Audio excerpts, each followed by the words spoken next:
नमस्कार श्रोते हो, रेडिओ जयंतच्या आनंदी कट्ट्यावर मी अनुराधा आपण सर्वांचं मनपूर्वक स्वागत करते.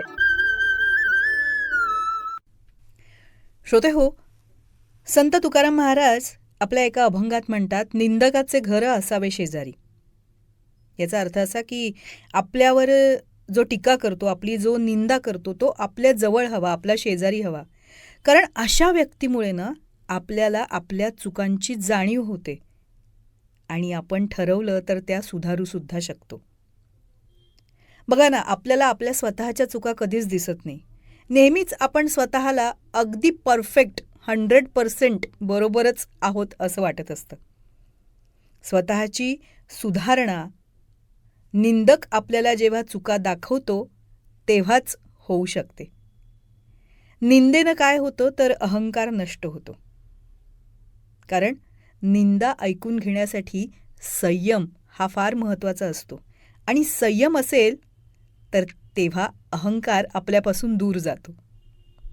सतत सजग आपल्याला राहता येतं या निंदेमुळे. आपण सतत जागरूक आणि प्रगल्भ होतो. आपल्याला सत्य समजतं. आपल्या उणीवा आपल्याला जाणवायला लागतात. संत कबीरसुद्धा त्यांच्या दोह्यात म्हणतात ना, निंदक नियरे रखिये आंगन कुटी छवाय, बिन साबून पाणी बिना निर्मल करे सुभाय. म्हणजे काय, निंदकाला नेहमी जवळ ठेवावं, कारण तो आपल्याला साबण पाण्याशिवाय स्वच्छ करत राहतो. म्हणजेच काय तर आपली वागणूक सुधारतो. ही म्हण आपल्याला एक सकारात्मक दृष्टिकोन देते.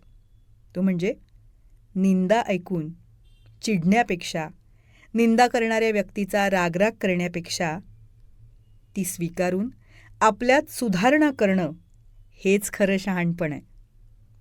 पटतंय ना?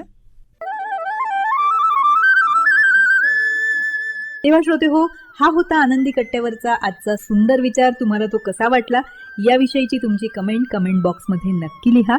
आणि त्याचबरोबर रेडिओ जयंतचे दर्जेदार कार्यक्रम ऐकण्यासाठी रेडिओ जयंत लाईक करा, शेअर करा आणि सबस्क्राईब करा. रेडिओ जयंतचं सबस्क्रिप्शन फ्री आहे. आणि त्याचबरोबर नोटिफिकेशनसाठी बेल आयकॉनवर क्लिक करायला सुद्धा विसरू नका.